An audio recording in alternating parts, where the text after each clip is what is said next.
नमस्कार दोस्तों, आज मैं आपको तुलसी माता की कथा कहानी सुनाने वाली हूँ। कहानी को बहुत प्यार पूर्वक सुनिएगा। बोलिए तुलसी माता की जय। एक कन्या थी। जब वो थोड़ी थोड़ी बड़ी हुई तो उसको समझ आने लगा। वह तुलसी माता जी की पूजा करने लगी। उसके प्रतिदिन का नियम था कि तुलसी माता जी का पूजन करने के बाद ही खाना खाती थी। जब वह कन्या शादी के लायक हुई तब उसने माता पिता ने उसकी शादी करवा दी। कन्या को उसके माता पिता ने दहेज में एक तुलसी माता का गमला दिया। ससुराल में वह प्रतिदिन सवेरे उठती और पूजा करती, उनके बाद ही खाना खाने बैठती थी। इसकी 2 जेठानी थी, वह दोनों उसका मजाक उड़ाती थी। बड़ी नियम धर्म वाली बनती हैं। उन दोनों को उससे बहुत ईर्ष्या करती थी, इसलिए वह दोनों तुलसी जी का गमला भी छुपा देती। वह कन्या बड़ी मुश्किल से गमला ढूंढकर लाती। वह लड़की बड़ी मुश्किल से गमला को ढूंढकर लाती, अच्छे से पूजा करती, फिर खाना खाती। वह गमला ढूंढकर ले आती तो एक दिन उसकी जेठानी ने करा क्या कि गमले ही फेंक दिया। कन्या ने खूब ढूंढा पर उसे गमला नहीं मिला। वह बहुत ही परेशान हो गई। उस दिन तो उसने खाना ही नहीं खाया।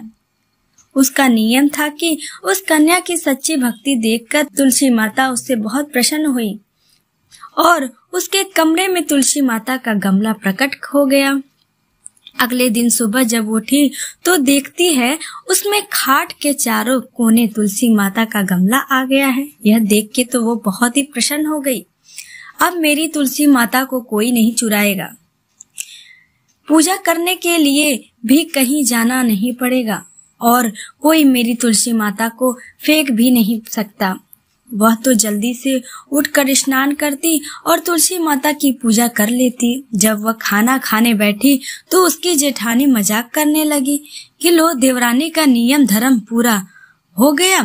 उससे पूछती है कि तुलसी जी की पूजा कर ली क्या? तभी पूछती है देवरानी कि क्या तुमने तुलसी जी की पूजा कर ली?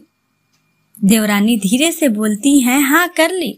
जेठानी बोलती है, गमला तो फेंक दिया था। देवरानी कहती है कि लो मेरे कमरे में खाट पर तुलसी जी लग रही हैं। जेठानी बहुत शर्मिंदा हुई और बोली कि देवरानी तेरी भक्ति सच्ची है, हमने तुझे बहुत परेशान किया, हमें माफ कर दे।